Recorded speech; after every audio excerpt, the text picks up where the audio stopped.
you're going to reverse trade show it. I think you're going to walk around and you want to get some business for yourself. Yes or no? Yes? Correct. Yeah, I'm going as an attendee and just walking the floor. Perfect. The nuance there is that the booths are selling and I'm flipping the script on them, right? So yep. That, and there's also the obstacle that most of the people who are working the booths are not really decision makers. So 100%.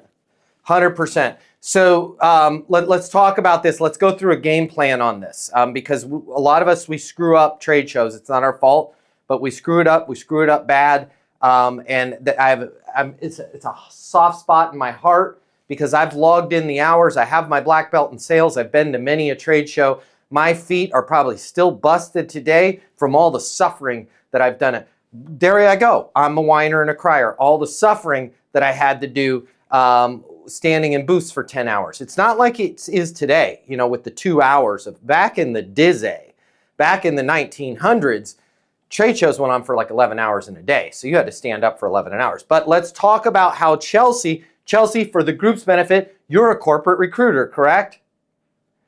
Okay, so let me give you a formula for tomorrow. Okay, formula number 1, all right?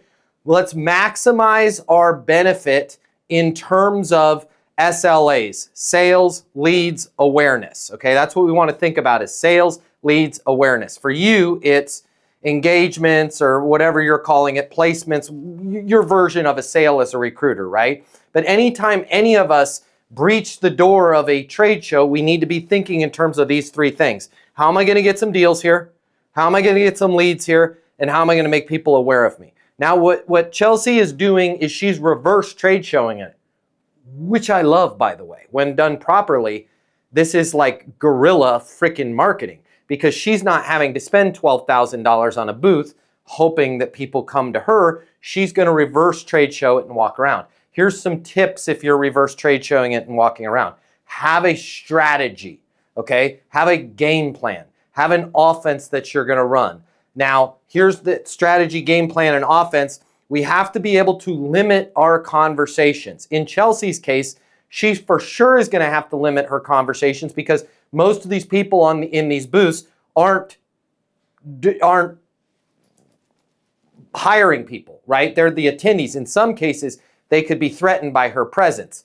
But where most of us screw it up in trade shows is we end up just having no game plan, and I'm just going to start a conversation with Chris Truder, okay? The worst thing that happens is those go well. I'm going to say that again.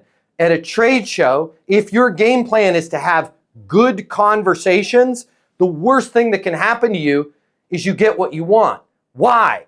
You're schlepping your tookish all the way down there and there's 700 people or 2,000 people and you have good conversations. Well, how many good conversations can you have, right? Let's say it's a 20-minute conversation.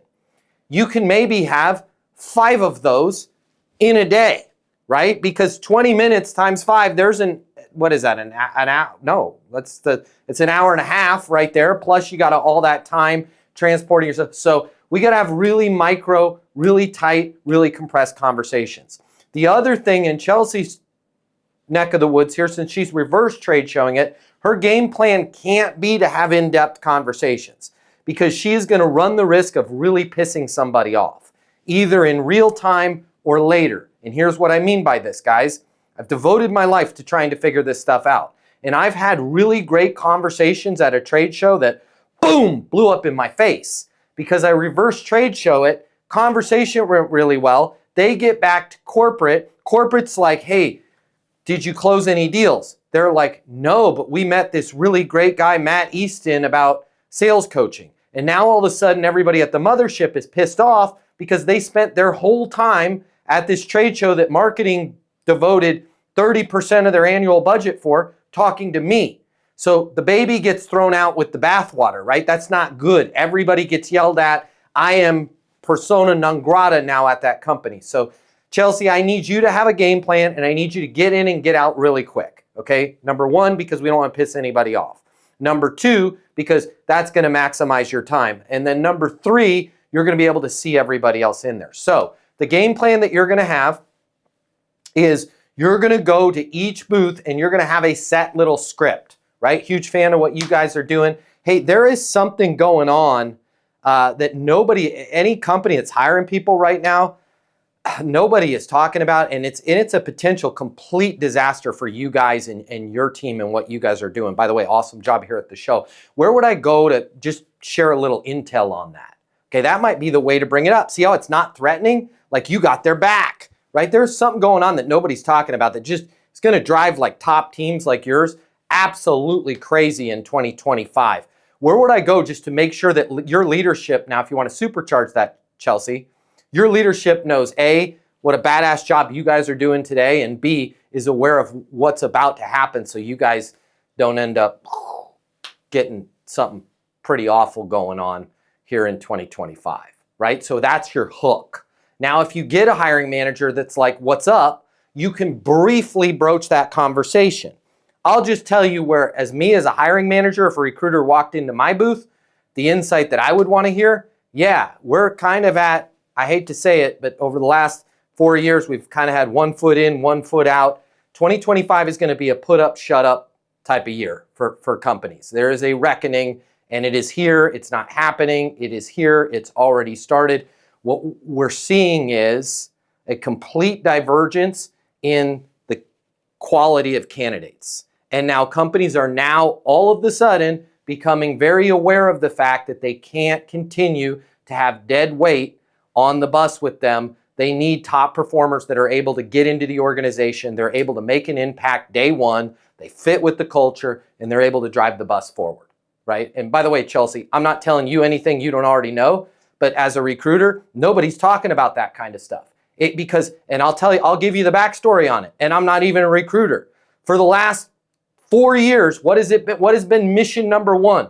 Fill the spot, right? I literally have worked with companies that are like, well, you know, we're not looking for any felons. I mean, what was the felony? Like, did it involve children? I mean, just don't ask, don't tell. Hopefully he didn't chop up any children. You know, if you'd like to have, well, I don't have a car. Well, we'll drive you to work. Like, people were so desperate for candidates, they'd just hire anybody. Those days are over, right? So there's going to be winners and there's going to be losers in 2025. How are you making sure that you're able to get top candidates? And how are you also making sure that as top candidates leave competitive organizations, that they come over to you guys, right? That they understand your vision. That's going to bring you into that conversation. But here's ideally at the trade show, Chelsea, that you want to be is just give them the hook, right? Something happening. I just want to make sure you were aware of it. What's the best number for me to text you after the show? And I know I think it's pretty good. I came up with a pretty good insight for you. I would like it, if possible, for you and anybody else reverse trade showing, Chelsea. I would like it for you to not have to use your insight. Make them force you to give the insight. Why? There's probably 87 booths at that thing. Your mission number one is awareness. We need all 87 aware of what you're doing. So you're going to just go from booth to booth to booth. Last piece, and then I'll shut up. As you go from booth to booth to booth, as they said in NAM, okay? Zigzag, right? Zigzag, right? Do not go from one booth and then do not let them see you walking into the next booth directly thereafter. That is the death blow, because you'll build up all this credibility. They'll be like, man, that Matt Easton, that guy was pretty cool. Seems like he's really on his stuff. He's a huge fan of what we do. Hey, he's saying the same thing to them, right? Like, all your credibility will go down. So zigzag, Chris Truder can help you on that. He's been pretty good at that. Zigzag. So this is where I would have a map. Keep it under your sword and shield, right? Under your notepad that you're walking around with. Have a floor map and just start checking off booths so you know which ones you've already been to, but don't go to them sequentially in the geography. Don't walk down Main Street, left, right. Go Main Street and then the next aisle over, then back to that aisle. Make a zigzag pattern so they can't figure out visually what you're doing. By the way, once you just walk away, after 4 minutes, you're good. You can go back to that aisle. They're not going to remember you anyways. They're just going to watch where you walk right after that. After that, they're caught up in their own world. So does that help on reverse trade showing for Chelsea and for anybody else? We got to have an insight. We got to have a hook. We got to get in, get out. If the decision maker is not present, pay a compliment. They will 100% get you over to the decision maker. Man, you guys are doing awesome. Whoever set up this booth, awesome freaking job. You guys have high energy. I got to tell you, the show is not the same over on the other side. You guys are doing a great job. Hey, I got a couple ideas around some things that are going on in the industry that I just want to make sure your leadership, A, knows what the great job you guys are doing, and B, knows about what's happening so you guys aren't dealt a death blow here later on in the year. Where would I go for something like that? See how I teed it up with the compliment? Man, I thought I was going to get fired because I was wasted last night. Now I got somebody that's going to call Chris, our boss, and say what a great job.